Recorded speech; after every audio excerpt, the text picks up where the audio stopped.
Come on down, folks, to Jarl's Apparel and Clothing Company and grab yourself a flannel Lake Frigid, fresh in buds now. Fresh and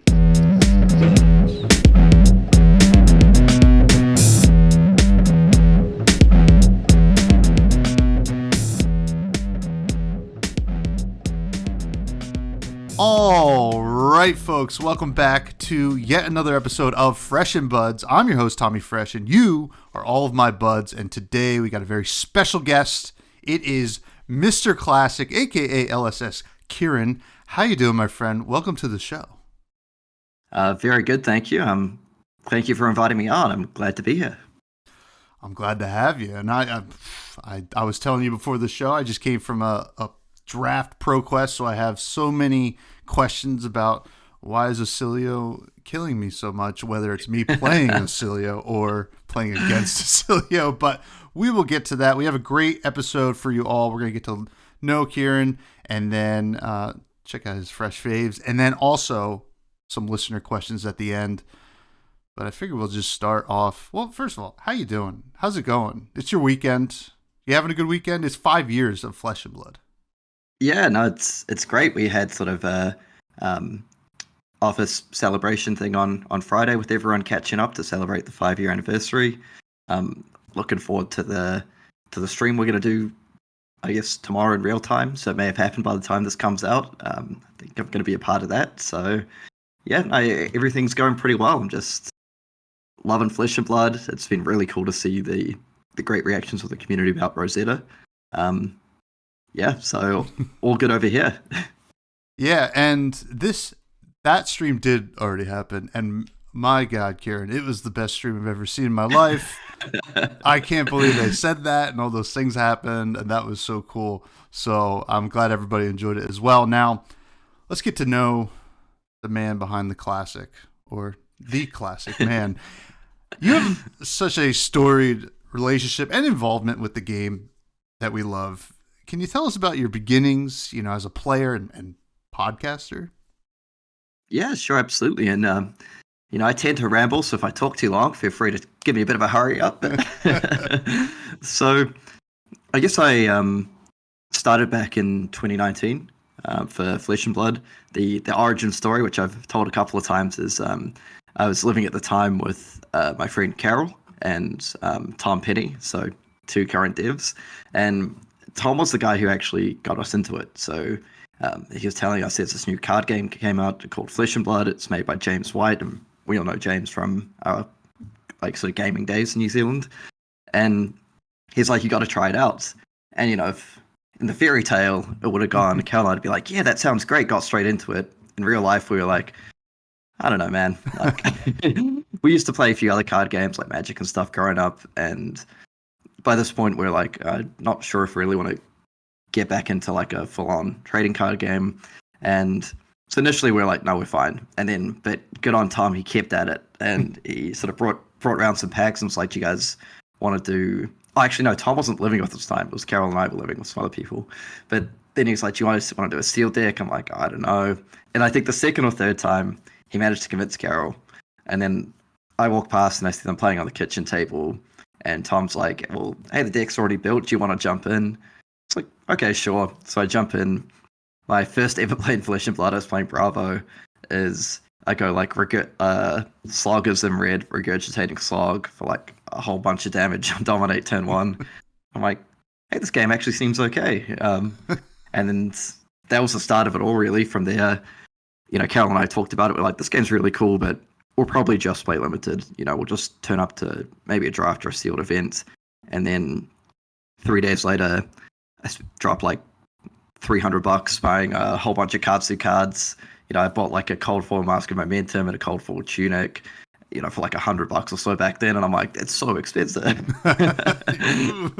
and then from there, we were just kind of all in. One of our first tournaments, we jumped in with a bunch of Auckland players, did like I think there was like Matt Rogers, like Cale McCreath, Alan Hale, who's one of the OG account managers and everything. And yeah, we went on like a 6-7 hour road trip to go to like a smaller New Zealand town to play what was called like a road to calling back then to practice for the constructed calling in 2020. And yeah, ever since then we've just been all about flesh and blood.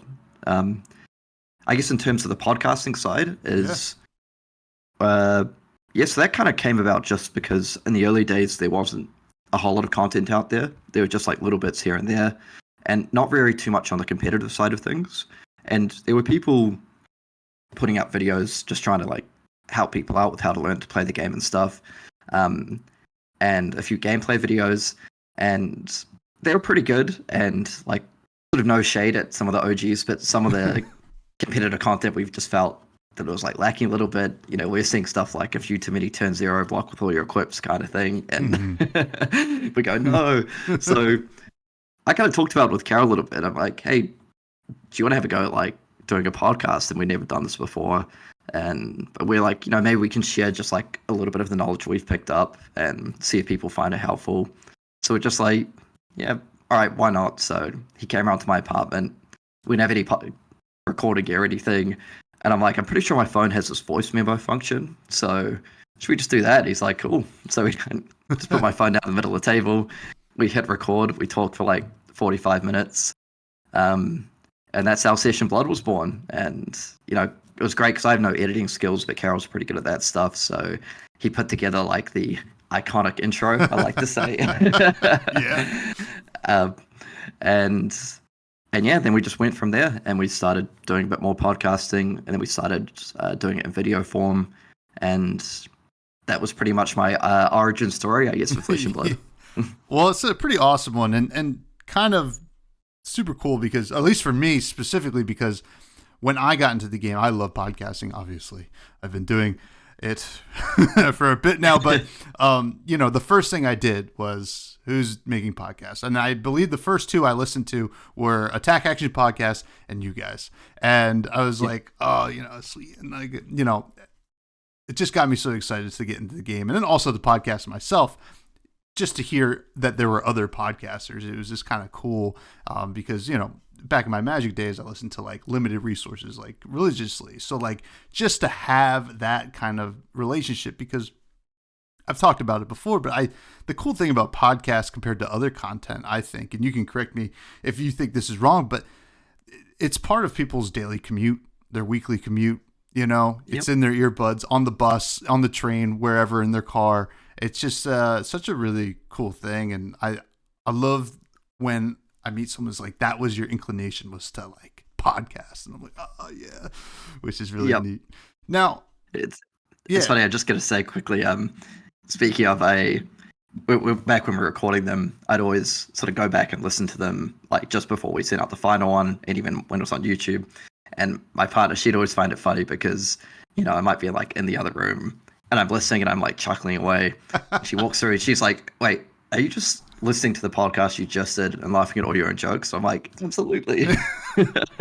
Oh man, you're a braver man than me. I am just, I don't, you would think I would like the sound of my own voice, but it scares me. So I'm jealous of that. Now, you did move into game dev and design. That is obviously what you're most known for now. How did that leap happen? Because that's a huge leap from just playing some sealed to there. Yeah, so I think it came about a little bit because we did the podcast, so I think that maybe like got the attention a little bit, particularly in the early days when there wasn't much content of some of the LSS guys. I think they knew about it, and but on top of that, Carol and I both played a lot of competitive Flesh and Blood in the early days. So I played in the first constructed calling, which was in Auckland in 2020. Managed to come in second, and they're playing my guy Katsu, which was really good fun. It was one of those cool things where like I'd practiced quite a lot in the lead up to it, and then when you make the top 8, it's almost unbelievable. Like I had to get my win in to get there, and I was like, it's happening. And then managed to back that up with some decent results early on, like Road to Nationals, and then at the first New Zealand National Champs, Carol and I we were both going to go down, but his daughter's due date was basically around the same weekend, so he wasn't able to go.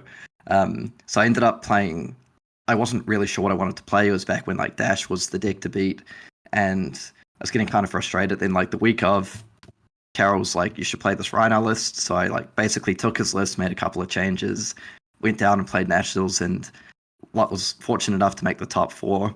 So I like to think it was maybe a bit of a combination of being in the content space and putting up some results in the early days, and they're like, "Oh, this guy isn't terrible. He kind of knows what he's doing." It was funny for Nationals. I've told the story before as well. Like I was pretty new to the Reinhardt deck, so sometimes like in between rounds, Carol's was at the hospital with his partner, and I'd be calling in between rounds, being like, "Oh, I just wanted to check what's the sideboard strat if I'm playing the mirror, or like, do I play full stack into this?" And he was having to like duck out the room. So, but yeah, I think that's sort of to the best of my knowledge what happened. And then they asked us to come in and record a few games in the studio to put up on YouTube. And then from there, they said, "Hey, do you guys want to do like a temporary 3-month dev contract?" And for me, I was actually finishing off my law degree at uni or college. And so I said, "I'd love to, but I just need to check how many credits I have to do," because I had to do some summer school papers to finish it off. And I was like, "Yep, let's do this." And that's how it all started. At the end of that temporary contract, they asked if I'd actually like to lead up the Premier Organized Play. So I actually was in that role for about a year or so. So Carol continued on dev, but there was a bit more of a focus on, the first set of like really big constructed callings in the United States. I think around Monarch times and stuff like that. And we're starting to do more events in New Zealand, basically when the worst of COVID had started to subside. And yeah, so I basically went into that role for about a year. Towards the end of it, it's something I really enjoyed, being part of the Premier Organized Play sort of scene. I've tried to be a sort of competitive player in various card games, so it was nice to be able to have a hand in that. Just towards the end, though, I kind of felt that my real passion was more about sort of playing the game, like the game itself, I suppose, which is just a personal thing for me. So I was kind of at a point where I sort of considered maybe going back into being a player, like being part of the community, maybe pursuing law. So I actually left for a little bit, went and played Pro Tour New Jersey. I think that was the first Pro Tour. Yep. So because I hadn't been on the dev side, they were like, "Yeah, it's kind of fun. You don't really have any internal knowledge."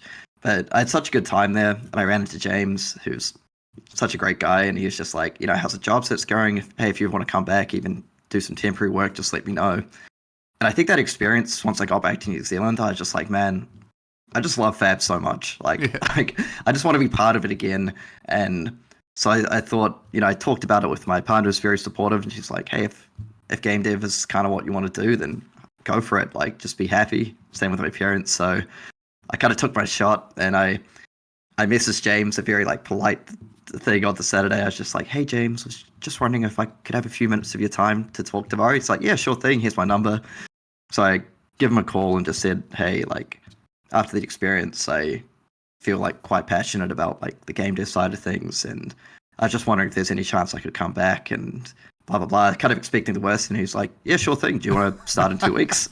So that's how I got back into game dev, and I've been there ever since, and I just absolutely love it. I feel like I get to wake up during the week and just go to a job and get to do what I love every day. So it's awesome. That is so incredible. And the fact that like Pro Tour New Jersey was kind of like that pivotal moment too.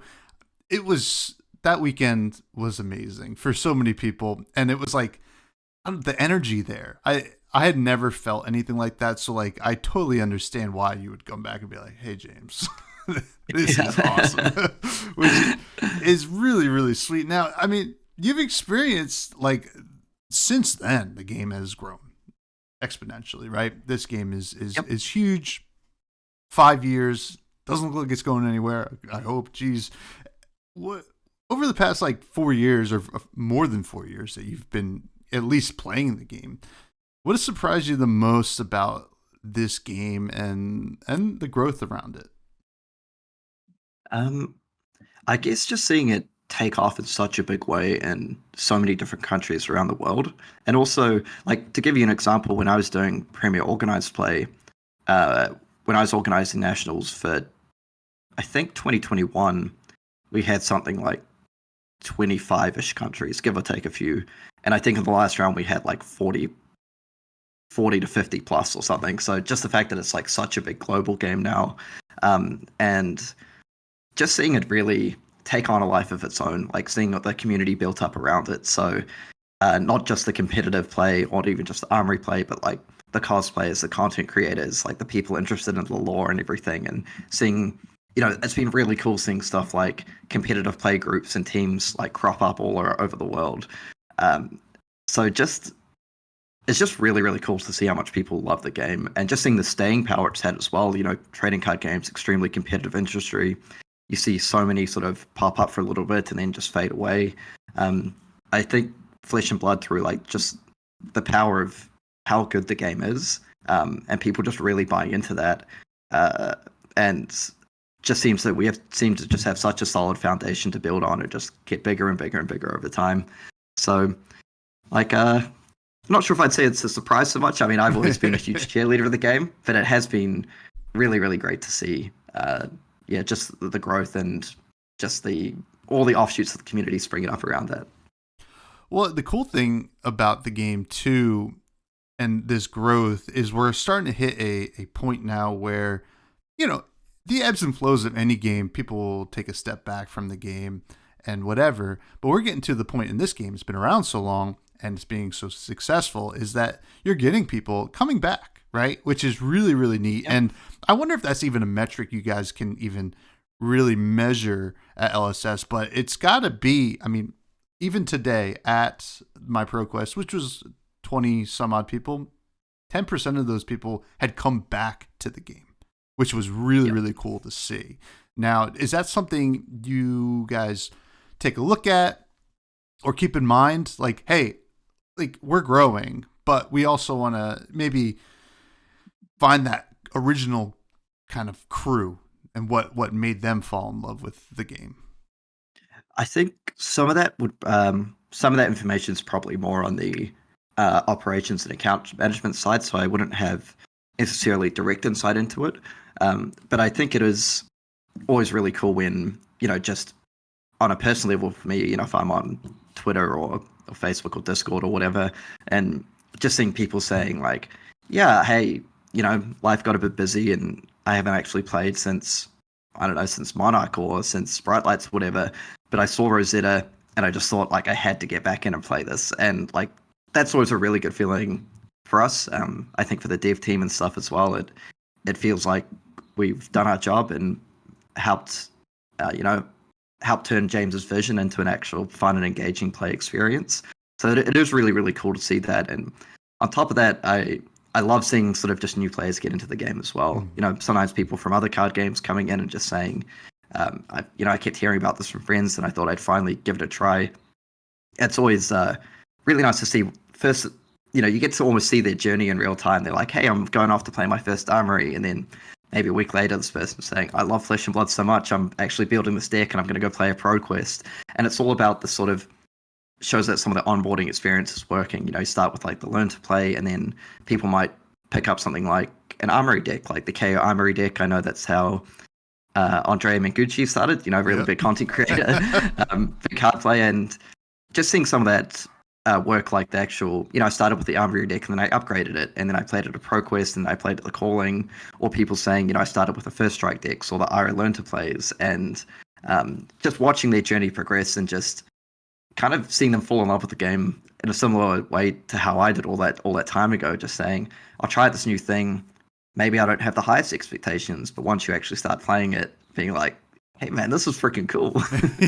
Yeah, which is so cool, and it's such a insanely difficult balance, I'm sure, to like keep the experience exactly as James's vision and all this stuff. I mean, and you know, over these 5 years, what would you say is the biggest lesson you've learned about, you know, game dev and the game itself? Because, you know, we've seen bands stuff go too far, stuff get pulled back. It's ever, ever changing, ever flowing. But what's the biggest lesson you think you've learned so far? I think for me, probably more on a personal standpoint is like the like kind of like the process of game dev and how the goals of what you're doing in game development are probably not always the same as if you're like sitting down testing for a tournament as like a competitive team, for example.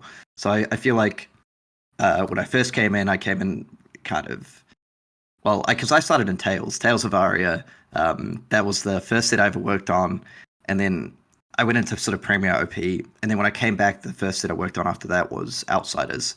And Outsiders had my guy Katsu in it, and I sort of came in a bit guns blazing, being like, we've got to give him this, this, this, and this, and feel like a lot of it has just been like a learning experience around. Sometimes, how can I put this? Like we want to deliver sets that are like fun and engaging, and the heroes are cool and fun to play and stuff like that.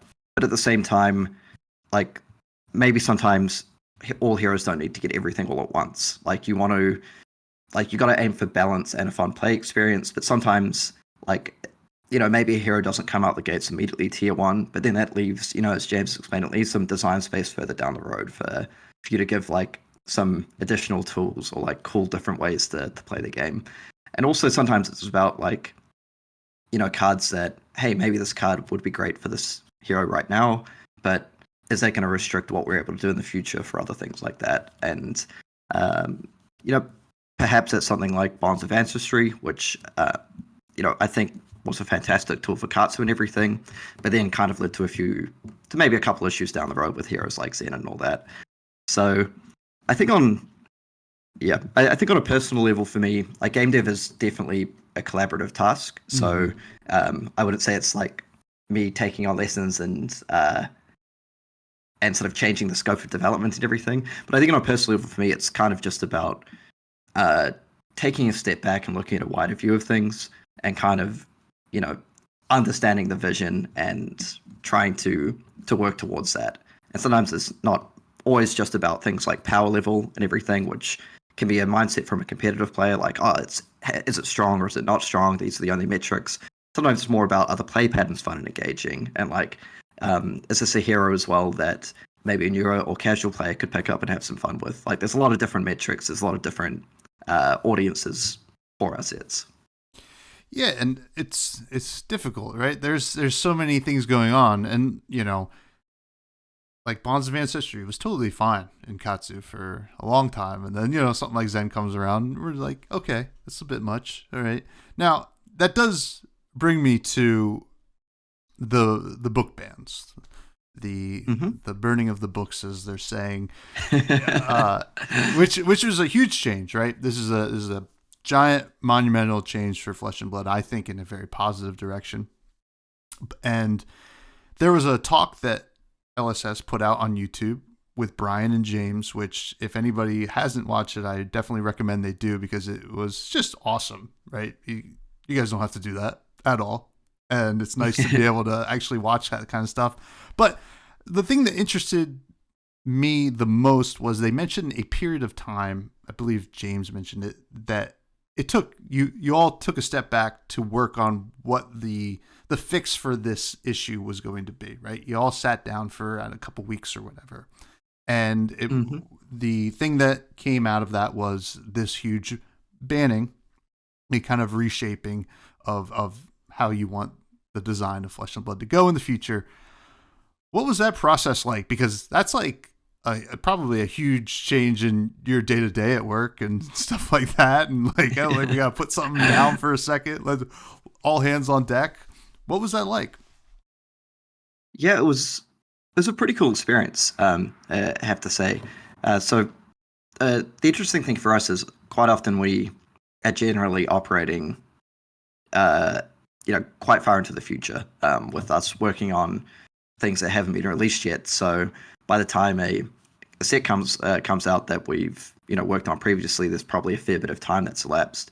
So it was quite cool, sort of going back to what was effectively going to be the current meta and just sitting down and testing.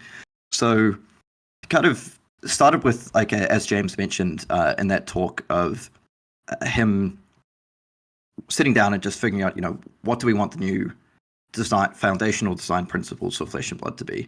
And so he put that together, and then that was then passed on to us.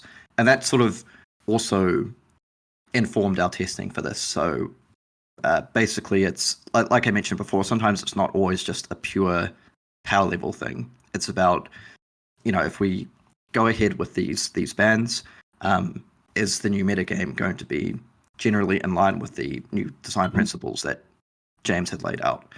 And well, I can't be sort of too specific exactly on our internal processes. I can sort of back up, of course, what James was saying and say we put a significant amount of time into testing, what the band should be, like, starting with a list and identifying, the cards that should be added or taken off this list, and basically, are the games we're playing kind of in line with these new principles that James has laid out? And yeah, basically, I mean, that was probably like a little bit closer to what I talked about like teams sitting down and testing for like an actual tournament. It was just like, okay, let's sort of put together a gauntlet of heroes effectively. Like, what do we expect roughly the meta game to be, taking into account these new bans, and let's build up some decks and let's test and see how everything goes. And yeah, there was a lot of work put into that. Like, we did a whole lot of structured testing. They were writing reports and stuff like that to make sure all the data had been collected, sort of figuring out our conclusions, making sure this got, filtered through all the higher ups and James himself and everything. And yeah, I feel like I'm pretty proud of the work that we did as a dev team on that. I think the initial results that I've seen so far have kind of been pretty positive. I'm seeing a pretty good spread of heroes succeeding, winning, making top 8 events or winning events. It's pretty cool to see some of the Rosetta heroes doing quite well. Personally, I'm a huge Florian fan. Okay. Probably my favorite hero in the game right now. And I think Florian is one of the heroes that has certainly benefited from the bans as well. So I think in a pre-ban world, it's not like he was like a bad hero or anything, but definitely when you think about gaining like an incremental advantage over time through a number of good decisions, Florian's definitely one of those heroes that plays into that. Like, if you make a whole lot of good decisions throughout the game, you're able to extend the game out a bit longer till his hero ability comes online, and then you start to pull away with the game. It's really, really cool. So yeah, that was basically the process. A lot of testing, a lot of just discussion amongst the team, a lot of sort of writing, drawing conclusions, putting things together, and I think it all came out, fingers crossed, but so far it seems to have come out pretty well. Yeah, honestly, there was an excitement around it from my perspective as like a fan and a player of the game. It was very, very cool to see, and like one of those things, like, can't believe they did it. That's like a big, but I think it goes to show like the commitment to, playing great games, which is awesome and very impressive. But it also goes to show, and I know some people tend to forget, you guys also have a very big commitment to Living Legend, right? So all those cards, you can still play them. Just not what's the staff that would just Kraken's Aether Vein. Yeah, that one was a little crazy, but you still get to play all the other cool draw twos, which is really neat. Now, they also in that video mentioned, they were looking forward to Worlds, right? And Rosetta being, first of all, an amazing draft format. But they said that maybe there's an undiscovered archetype, and it's just like a little brainworm in my brain. I'm like, what's the archetype they're talking about? Like, I want to know. Do you know? It's funny. I have my suspicions, but it's one of those things that if I knew for sure, I'm sorry, mate, probably still couldn't tell you. Yeah. I'd get in trouble on Monday. But I guess all I can say is, we obviously do a lot of draft testing, like a lot, as part of game development instead.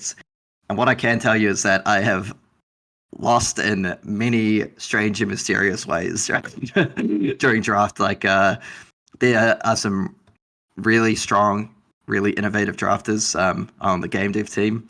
You know, I feel like probably don't want to shout out too many people to exclude others, but maybe if we get to that later, if you ask me, I'll give a couple of mentions.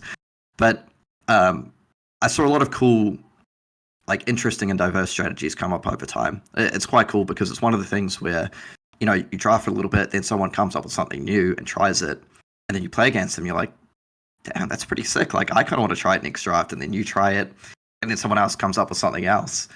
So, I think I'm really looking forward to Worlds. I'm really looking forward to, you know, maybe even tuning in to see a few draft pro quests to see what people have come up with. But I think there's a couple of ways out there that I haven't personally seen just yet. That's not to say they haven't been discovered and people are doing them. It's just that I personally haven't witnessed them. Mm-hmm. So I think similar to James, it'll be pretty cool at Worlds to see some of these like novel strategies that came up during development. If we see that also happen at Worlds, that's a really cool sort of thing for us to see. Oh, I hope so. That's gonna be so cool. Now, I also have to ask you about Rosetta in general because, you know, by all metrics so far, it seems like a huge success, right? And, you know, from your point of view as someone who worked on the set, how are you feeling about these high tier formats that we're seeing in the ProQuest season currently of CC and Limited, and how these heroes are performing in those formats? Yeah, I think it's been pretty cool to see. I mean, the last time I had a look, I saw, I believe, sort of leading the pack were heroes like Enigma and Aurora, which is sort of like, yep, roughly in line with what I thought. Like Enigma's a really powerful deck, and Aurora does really cool lightning runeblade things. It's also been quite cool to see like Viserai players start to sort of tune and work out how they want their decks to play. Saw some really cool ones from now I've been put on spot. I've forgotten, but Nick, who won the Battle Hardened, I believe, on Viserai. Big shout out to him, and then like Brody playing Viserai as well. I've seen some really cool Viserai builds out there, and I know some of the Runeblade fans, this is what they've been waiting for. I know he's not a Rosetta hero, but he obviously got some support with like Rune Rage, Swarm, Malefic Incantation, that sort of thing.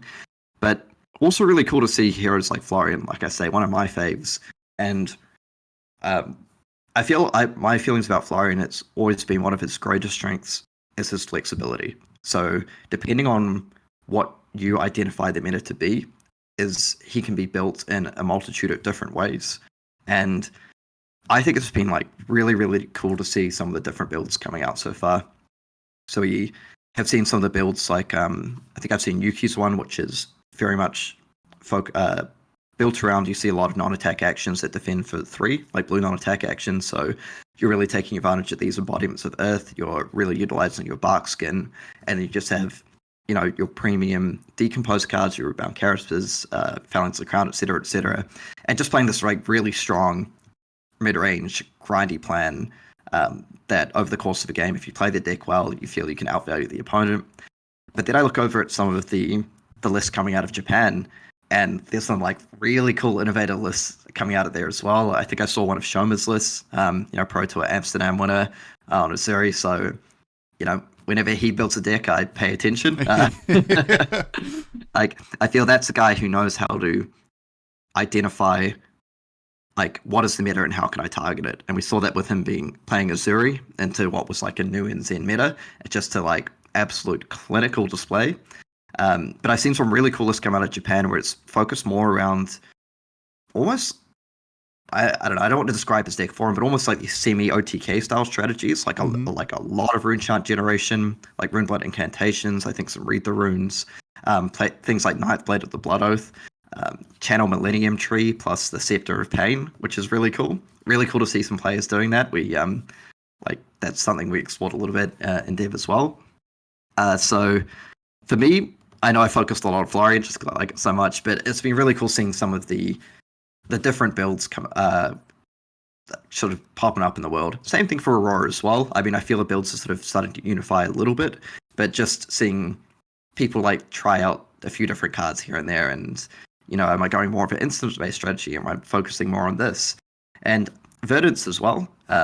There's been some people playing like the Rampant Growth Life Verdance combo. There's been some Count Your Blessings decks, which I know some people have some strong feelings on. Yeah. But it's been really cool, and Acilio is maybe trailing the pack a little bit at the moment, but I think so. I've seen a few people experiment with him as well, and there's some pretty cool decks out there. So all in all, I think it's been really cool to see a reasonably diverse meta so far. Lots of different heroes winning or top 8 events. Seen a lot of Azaleas, the Cult of Azalea making a comeback as well. So I'm just really excited to see how things translate from ProQuest into Worlds. Yeah, absolutely. And you know what? I'm going to ask you, count your blessings. People have strong opinions. They think it's the coolest thing ever. They think it's the worst thing they've ever seen. Is this something that's on your guys' radar? I mean, you obviously want people to have fun playing the game. So it's so weird, but like when 50% is having fun and 50% isn't. What are your thoughts there? With something like that is generic, that can go into almost any deck. Obviously, some heroes do it better than others, but it is something that is on people's minds, especially as they prepare for ProQuest and stuff like that. I feel for this one, I'm going to take the easy. I'm just going to probably defer to what James said in that talk. That Brian asked him specifically about Count Your Blessings, and he said, "Well, if you're concerned specifically about this card, then there are cards that you can play into it." He mentioned Gravekeeping. He mentioned Poison the Well. I would also perhaps push back slightly on the idea that it's maybe like creating this divide between like 50-50 and some people, like half people really like it, half people really hate it. Mm-hmm. I think things like Twitter, social media in general, tend to perhaps on toys. I feel they're a really good tool. Like I love going on Twitter and stuff like that as well. But I feel sometimes they do have a tendency to perhaps amplify some of the louder voices and push out maybe the average player or whatever. So I guess I'm not like ignoring some of the concerns people have about this card, but I think what's shown up so far is that it's not, at least from some of the initial results I've seen, it doesn't seem like Count Your Blessings is just like completely warping and overtaking the format thus far. So I don't know. I think at the moment it's kind of like it's the strategy available to some heroes. We've seen people play it in stuff like Verdance, Florian, Enigma.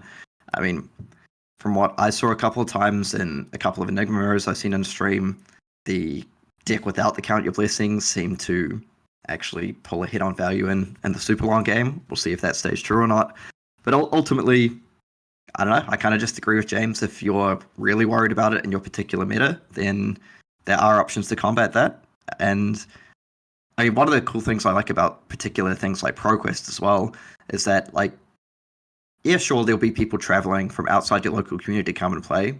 But if you're someone who actually is like a active participant in your local community, like you always go to your armory events, you maybe test with people at your local game store, I feel like it gives you a little bit of a home field advantage, right? Like you kind of, you know what your buddies are playing. You're like, hey, I had like a 16-person armory last week and there was only one person on Count Your Blessings, so I don't really care about that too much. Or, oh, like, hey, my local community is really popular. I'm going to pack like some Poison Wells, some Gravekeepings, and, I kind of know the lay of the land around here, so that's going to give me a little bit of advantage over the outsiders coming in and trying to win our ProQuest. So yeah, I think it, there's always cards that if they create an unfun game experience, like very broadly speaking, then, keep an eye on them. But I think James, Brian are very well aware of what's happening. And I think James has spoken to that. And I think he made a good point.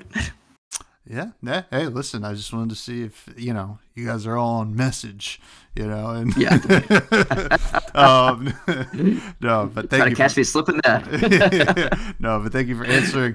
But before I ask you anything else you can't answer, Acilio, what is there something we're missing? Is this the, like, because I myself, along with a lot of other people, are in love with the puzzle that is Acilio, right? Really fun to play. And I'm talking about both draft, but also CC mostly. So much fun to play. Such a weird hero. Like Sigil of Brilliance is like the majestic, and it plays really well in the deck, right? But like on its face, you're like, okay, this is not Germinate. This is a little bit different. Is there something we're missing, or hey, we just got to work harder on these Acilio decks? I think Acilio is, as you say, probably the least intuitive deck to build out of the Rosetta heroes. I mean, if you look at heroes like the other three, Verdance, Florian, and Aurora, it's not like it's not like, oh, it's just so easy to build the best version of the deck. That's absolutely not true. Like, there's, it's always a very difficult process to refine down a deck for the particular meta. But I would say that they kind of point you in the direction quite strongly of like, this is like what you do. Like if you're playing Florian, you're probably going to be playing your Phalanx of the Crowns, your Root Bounds, your Plow Unders, and just like kind of your value cards to get there. And similar thing with Aurora, there's a lot of, your Lightning Surges, your Channel Lightning Valleys, etc., etc. Acilio is probably a little more tricky. I'm probably able to say that, like, yes, some of the bans did impact him a little bit when you lose access to a whole lot of card draw in a hero that kind of wants to draw a lot of cards and do a lot of crazy things, then yes, inevitably it's going to be impacted a little bit. But yeah, I would say that it's a hero to keep an eye on. Probably can't speak too much towards specific builds, but as a fun thing, I'll tell you one thing that you can maybe next time if you get to ask a question to Brian or James, you can ask him about how Acilio did internally, like before we had some of the ban lists, because I think there's an interesting story there, but not really sure if I'm allowed to share too much, but that could be a fun question for you in the future. I'll keep that one in my back pocket for sure. Now, I'm not going to ask you specifically about anything coming down the pipes, because I know you can't answer it. But I want to, before we get to the fresh faves, I want to broadly ask you, as someone who's worked on a lot of the stuff that's coming out, broadly, can you answer, what are you most excited for us fans of Flesh and Blood to experience in 2025? Ooh, that's a good question. That's a good question. I think that the sets coming out, like some of the stuff that we're working on that is sort of broadly scheduled to be in 2025, is really, really cool, really, really exciting. And I am really hyped to see people's reactions to it. But I just have to be super vague. Sorry, mate. That's probably all I can say. I love my job too much to be to accidentally give any spoilers or breadcrumbs. And I know that's not the coolest answer, but I feel like Brian or James, when they ask this question, they could probably be a little more informed about what they can and can't say. But I'm a little lower down the totem pole, so I got to be pretty careful. I'm sorry. Wow. Oh, Kieran, blink twice if it's a Riptide demi-hero. Okay, we're going to move on, which would be sweet if you guys want any extra work to do. Let's do the fresh. I do think people will be hyped for it. I do think people will be hyped for it. Yeah. I mean, no doubt. We've all been hyped for everything so far. It's all been gravy, so anything else is going to be more gravy. Speaking of gravy and really great segues, the fresh faves. I'm going to ask you some of your favorite cards in the game that you love. All right. Who is your favorite hero? Oh, man. Right now, it's got to be Florian. I just love Florian. I've played it so much. It's so cool. But honorary mention for the special place in my heart, got to be Katsu. Katsu was the first hero I ever played in Classic Constructed. I played it a lot. It's what kind of like when I looked at the Welcome to Wraith heroes, that's really what I really identified with, which is the cool thing about Flesh and Blood is people have the heroes, they just really speak to them. I was like, wait, this combo keyword, love that. So Cards hold a special place in my heart, but my favorite hero right now, I just love the way Florian plays the game. I love how flexible it is, and I'm just like so excited to see what lists people turn up to Worlds on. Oh yeah. What's your favorite weapon? Ooh, favorite weapon. Oh, mate, that's a pretty good one. I think I'm gonna go with the old Miller's Grindstone. Oh wow! Because Victor is a hero that I really love as well. Like I don't know. I think it's probably fair to say I played more Victor than anyone during Heavy Hitters Dev in terms of constructed, and I just think it's really cool. Like I think it's such a cool thing of like the clash mechanic, basically how you play it into certain matchups and like you have bricks in your deck and like sometimes you can be playing against aggro deck where like, oh man, I'm so favored to win this clash, and then you flip over like a pummel or something and they flip over an attack and it gets -1. But I don't know, I just really like how Miller's Grindstone works. I think it's like this sort of little fun, exciting thing every time you hit or not. It puts people in a bit of a blender. They're like, oh man, particularly towards the mid to end game where they started to get like a little lower in cards. It's like, wait, can I just keep losing one card a turn for this? Or sometimes like you attack early, you take a gamble, and it gets a -1 counter on, and your opponent's like, oh, that's so awesome. Whereas as a Victor player, I'm like, okay, it's not great that it's a break point, but I mean, I've had games where I've got like 2 or 3 -1 counters on it, and then sometimes in the ultra like super late game as well, I'm like, I'm still gonna swing it for 1. Like this is still threatening a card off the top of your deck. So I'm gonna go ahead and say Miller's Grindstone. I feel like if any of the devs listen to this, I'll have a bit of a chuckle. I'd be choosing that. I mean, that's a great answer. What's your favorite equipment? Ooh, favorite equipment. Man, I should have thought of some of these answers beforehand. This one is probably like a bit of a toss-up for me between like Mask of Momentum, which I absolutely love, but I think like the good old Findale Spring Tunic, the old trusty is I don't know, like for me it's just like the iconic Flesh and Blood equipment, like just it's the one that goes in like so many decks. It's sometimes causes like a few headaches here and there when you're try to give a new chest equipment to a hero, and it's like, wait, are they just gonna play Tunic? I think that's quite fun. But I feel it's a bit of a boring answer, but I don't know.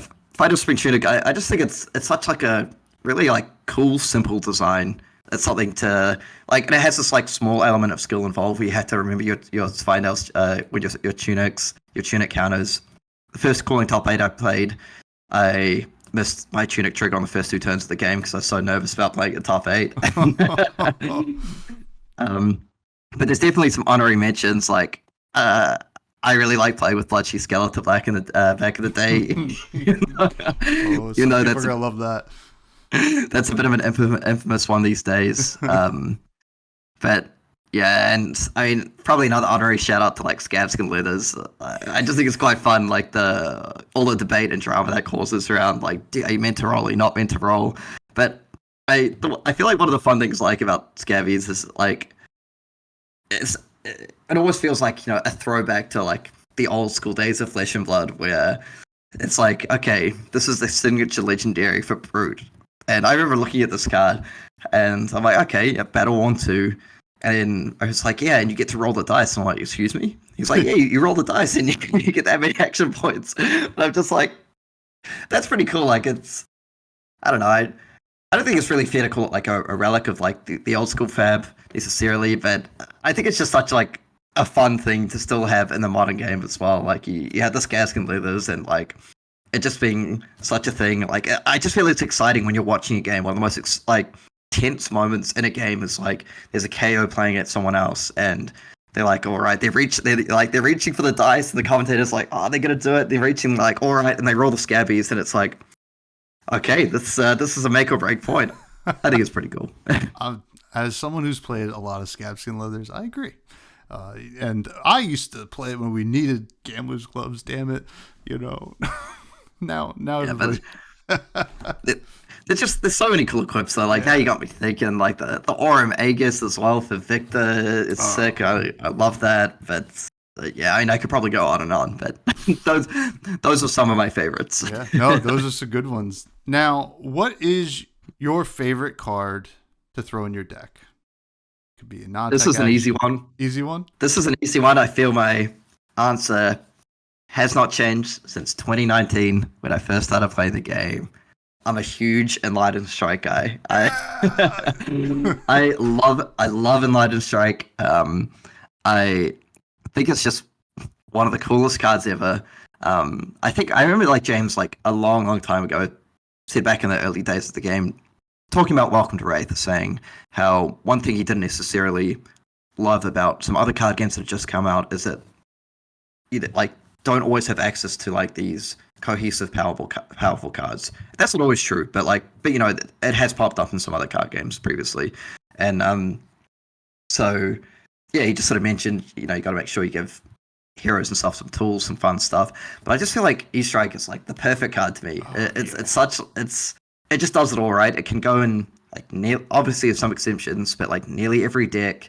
I've played it in like so many decks over time, and there'll be heroes where like I leave them out and then like slowly they sneak their way back into the deck. But I just feel like over the years it's just like a card that is like held up over the test of time. It's just like so versatile, and I think it's like actually a relatively fair card, if I can put it that way. It doesn't necessarily do anything broken. It's like it's a 2-card 7, or it's a 2-card 5 go again, or it's like a 2-card 5 draw a card and stuff like that.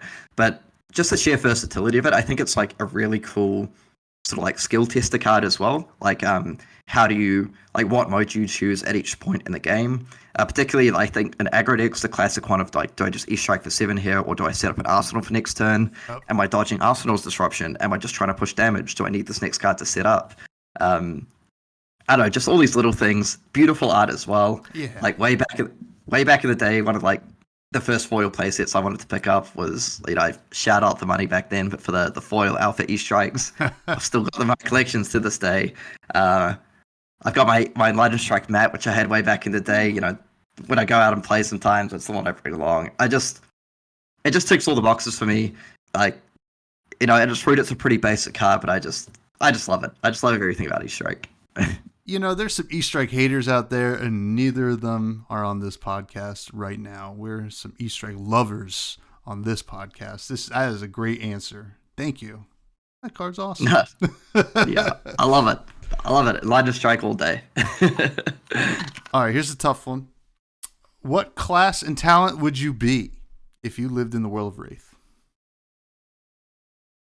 Ooh. That is a really good one. Let's see. I feel like probably Earth. I feel like Earth is kind of like my play style, and hero wise, I feel like probably like a Guardian or a Runeblade. Well, one of those two. Right. I feel at my heart I'm kind of tend towards some of the more control mid-range style of gameplay enough of the time, and you know, I started on Katsu, so you know that was a lot of fun for me. But over time, kind of drifted more towards that. So like heroes like Florian, like Victor Goldmain, I really enjoy playing. So yeah, I don't think I'd necessarily be like an illusionist or a ranger or a ninja or warrior, stuff like that. So I think Earth, and then I'm not sure. It's something either like a Guardian or a Runeblade is something like that. That's good enough for me. Now, we do have some listener questions. If you are game to answer some, these come from absolutely the Buds Discord. Anybody's free to join. Check it out in the show notes. First one comes from William from the Table Pit, who asks, I believe I have heard at one point LSS was looking into a casual fab development team. If so, how does that look now? And are we getting Round the Table 2? If I'm misremembering, if you can't answer the Round the Table, obviously no harm, no foul. Yep. So unfortunately, I'm sorry, William. I'm a big fan of yours. I follow you on Twitter, and I like a lot of your posts and stuff. But that one just probably, unfortunately, like broadly falls into that internal processes thing. That I'm not really allowed to speak to. You know, the NDAs and all that sort of thing. So, yeah, I'm really sorry. I can't give you a better answer than that. But those are the sorts of things that Brian and James. It's kind of like their prerogative. I feel, it's James's game deep down. Brian works very closely with James. I feel I just wouldn't want to accidentally say anything that might throw a spanner in the works for things they have planned or processes or whatever. So I'm really sorry, but I just can't really answer that one. Sorry, William. It's all good. We all understand. We just like to poke and prod a little bit. Darth, yeah, no, fair enough. Darth Prentice asked, I'd love to know if the devs have any fab mini games / custom formats they'd like to play. Also, what's your favorite generic card? Well, I guess you kind of already answered that, but bonus points if it blocks for 2. Yeah. So I guess, like Elijah Strike. I mean, one that blocks for 2. I feel like Snatch / Scar for a Scar. I feel those are just like really clean, cool card designs. They're really cool as far as generic 2 blocks go. So I'm kind of big fans of those. In terms of fab mini games that we play in the office, probably not so much to the best of my knowledge. I feel we sometimes play like, I don't know, like random other games here and there, but I feel a lot of our stuff is just like quite often we test like a variety of different formats and stuff like that, and just lots of fab in general. So maybe some of the other devs do, but I'm struggling to think of definitely like a fab mini game that I could just absolutely point to and be like, hey, we play that on the regular. That's a fair answer. I mean, you guys playing a lot of fab, so. Yeah. Mr. Viz, who was on the show last week, asked, what's your favorite card to censor / Chains of Eminence? And is it Count Your Blessings? To censor a Chains of Eminence, what would be a good one? Just trying to think. I guess it really depends what I'm playing against. I feel like if I'm playing like an aggro hero, sometimes I don't mind like hitting like a defense reaction or something like that. There can be some other fun ones as well. Like, if you're playing against a hero that has like a strong power card that they play towards. So I'm thinking like if you're playing against brutes naming stuff like Blood Rush Bellow, or if you're playing Aurora naming stuff, particularly if like they take a bunch of damage and then you have a chance at the end to be like, okay, I'm going to play this and name like your Arc Lightning or your Blood Rush Bellow or your Mordred Tide for Viserai. That's always quite a fun time. So those would probably be like my, back when Bonds was around, of course, naming Bonds, or pre-ban era naming stuff like Art of War. I guess just as a broad category, like just naming power cards that they like. I feel the coolest thing is like you've got to read on what they're trying to do on their turn. Mm-hmm. Like, they defended out? It looks like they're setting up, and then you just kind of like stare them down, play this card, and like name the right power card. And you just sort of see like the wince, come over them.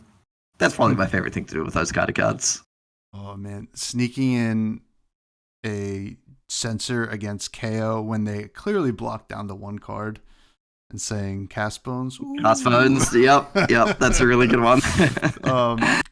Sigma asks, Sigma had 2 questions. First, which hero, and I don't know if you can answer this, but which hero do you think needs the most help in Flesh and Blood? And and how much disruption is too much disruption in Flesh and Blood? Which hero needs the most help? I mean, that's a pretty good question. There's probably a few on this list, honestly. I mean, maybe I'll do a twist on that and say that the hero that I'd probably love to see do really well in like the future at some point, and to be clear, this isn't me saying this because I know that there's a bunch of stuff we're going to go give to help this hero, but just on a personal level, a hero that I really enjoyed playing, but just it's never quite been his time is Tekla Vossen. Like, like I love Tekla Vossen, man. Like, like I'll play it any chance I get, but I do understand that there's maybe a couple issues here and there with Tekla, and it's never really quite been his time to shine. But in terms of heroes that I'd love to see have their time in the sun one day, Tekla Vossen's probably really high up on that list for me. But I know, I'm well aware that there's a lot of heroes out there that perhaps haven't been that good for a little while. Could do with, could probably do with a little bit of help here and there. But it's probably hard for me to just outright state any particular hero. But I'd love to see Tekla Vossen winning a Pro Tour, World Tour day. That'd be pretty cool. And I will say, never say never, because there's probably a lot of old school players or listeners who know that Azalea is the absolute probably best example of a hero that back in the day, I was playing when Azalea came out, that everyone wanted to make it work, and it was just kind of this meme hero for a long time. I had friends who played it a lot, got very frustrated, and there was a very long stretch of time when it would kind of be the punchline for a joke. It's hey, what are you gonna play this season? I'm playing Azalea, and everyone burst into laughter. but these days, Azalea has won callings. Azalea has won I think it was second or third on the ProQuest winners for week 1 or week 2, or sorry, mix up my dates a little bit, but I'm pretty sure she was right up there, at least in the top 3 or 4 for number of ProQuest wins. So, I don't know. I feel we not perfect, but a decent track record for trying to give support here and there to heroes that might have been fallen behind a little bit. Hey, as someone who plays a lot of Riptide and hear a lot of people say, "What does Riptide really need? Another expansion slot card?" And I'm here to say, keep them coming. Keep them coming. We like them. I think I'm able to share one little fun fact with you. Is I feel probably the one of the biggest fans of Riptides at LSS is Mr. TCG himself, Chris Kieran. I feel we talking about him as the Riptide guy. So if you're a Riptide player, you have a champion in the office. Love to hear it. Love to hear it. Copolo asks, who is the best drafter at LSS for the not yet released sets? Well, I guess probably any sets. They're probably all pretty good, but yeah, who's the best? That's a good question. And I think I referenced that one where it's tough, I don't want to get into too much trouble with my family here, shouting people up. But what I will say is, honestly, there's a lot of very accomplished drafters at LSS. I think I am comfortable saying that I'm not the best drafter. I feel I'm pretty good, but I feel in terms of a couple of people who stand out to me as very strong and also quite innovative drafters. You know what the hell? I'm going to give 2 individual shout-outs. I'm going to start with, I got to give it to my guy, my former Session Blood co-host, Carol. I think he, I really enjoy just, playing games against him during draft and, seeing what he comes up with. His guy's, not afraid to take a bit of a risk and try something different and maybe come up with stuff that people haven't necessarily thought of, or he'll see someone play a draft style and think okay, I'm going to try that with a twist, and maybe he'll just play it in a slightly different way as well. I've had so many draft games against Carol where I think I'm winning, and then we get to second cycle and he suddenly pulls out the pitch stack strategy and he's got this cool thing, and I'm like, man, are you kidding me? Not again. So I'm going to put Carol up there, and the other one is, have to give a shout out to Jason Chung, one of the absolute OGs of Legend Story Studios.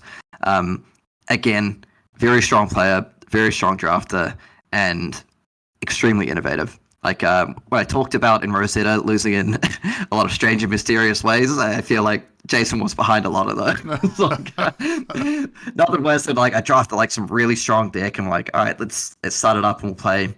And round one, Jason Chung rocks up and I'm like, okay, yep, I'm winning. And then he does his crazy Jason stuff and like I'm dead. And I'm like, seriously, man?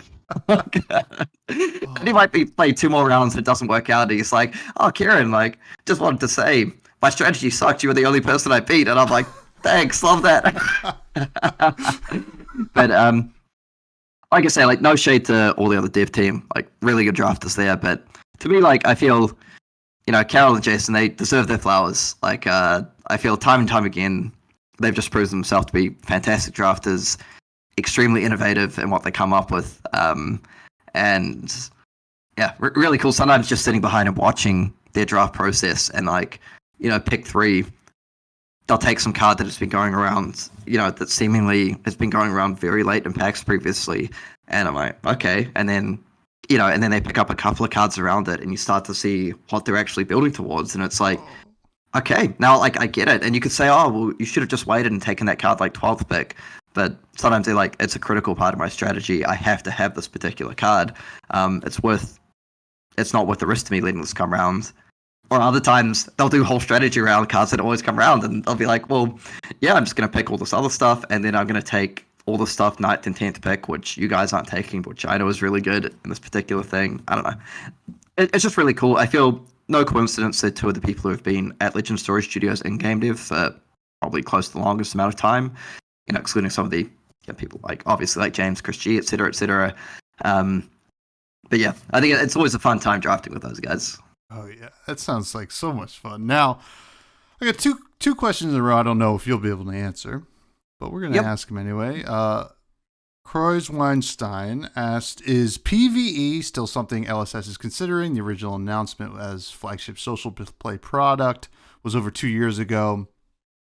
Fab is established as a highly competitive game, which seems to be a smart business decision. Do you see potential for PVE in the market?" Yeah, so I mean, just very broadly speaking, I think like James and Brian and stuff has said before that while yes, Flesh and Blood is a competitive game, that we don't want to lose sight of the fact that, you know, probably the majority of players are more casual or like fun based, and you know, never forget just a lot of people who just like to play on the kitchen table at home with their friends and stuff like that. So I guess broadly speaking is what I'd say is that like we you know, don't necessarily just ignore casual players and casual formats and stuff like that. In terms of specifically PvE, that's something again that unfortunately I'd probably just more have to defer to James and Brian to answer it. Kind of as they see fit, because it's one of those areas that can't really speak to. Sorry. It's all good. It's all good. And our friend Dead Summer Art, Kale, asks, "We have heard shout out Kale. Shout out Kale. Love watching your videos. Kale's the best. We have heard the stories from James about the unreleased heroes Snyder and Bookie from Heavy Hitters that didn't make the cut for the full product. Is there anything further you can elaborate on these heroes and the provoke mechanic and why it didn't work as intended?"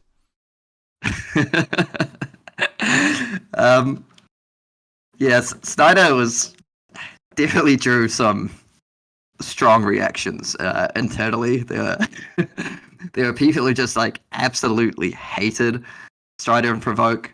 I was probably on the other side. I actually kind of enjoyed playing not Strider, Snyder. That's right, Snyder. Yeah, I actually quite enjoyed playing Snyder. Maybe I'm just an annoying person. So yeah, those are kind of the ones that, in terms of like mechanically how they worked and why it didn't work out, these are kind of ones that we are kind of not really meant to give more specifics, because what we like, what us as gamers don't want to accidentally do, you know, when we are kind of do it on podcasts or talking to community, is you kind of don't want to let something slip or say like this is how the hero worked or something, and then take away from, because sometimes like we don't always know what James is thinking in terms of the broader vision or long term. And what we don't want to do is accidentally give something away when, potentially it could be something that he's looking at reworking or working on for a future set. And a big part of TCGs in the industry is the suspense and hype factor and the surprise factor of when something really cool comes out that people weren't expecting. So, I'd love to answer the question and tell you, hey, this is how Snyder worked, and this is why it got scrapped or something. I kind of wouldn't want to do that, and then I go into the office on Monday and James is like, hey, what the hell, man? I was actually working on reworking that, and it might be something that comes out in future. So, in terms of Bookie and Snyder, I think they both had unique ways in which they operated. Snyder, was certainly one that caused was definitely a bit of a love-hate thing. Either a lot of people loved it, a lot of people, well, maybe not that many people loved it. Maybe it's just me. A lot of people hated how it worked. I think Bookie was a little bit different in that Bookie was quite cool and novel. The approach that how you played the game as Bookie. Maybe that's something that comes back one day. Maybe it isn't. I honestly couldn't tell you. But I'm not sure ultimately why that's. I'm trying to think back. Sorry, Heavy Hitters was just quite a long time ago. Yeah. Yeah, I probably can't exactly speak to that. I potentially it was just something that there wasn't enough time to fully flesh out or fully explore all the ramifications of the way the hero operated. But it was definitely a novel play experience, a novel approach to the game. And that I believe ultimately that hero turned into Olympia. But yeah, that's probably all I can say. But maybe they'll get reworked and come back one day. But yeah, it happens sometimes. We play some heroes, they don't quite work out for whatever reason, or perhaps they don't quite thematically fit how James wants them to work. But yeah, maybe they put on the shelf, maybe they come back one day, or maybe in some cases they're just hey, I actually hate how it works, it's irredeemable.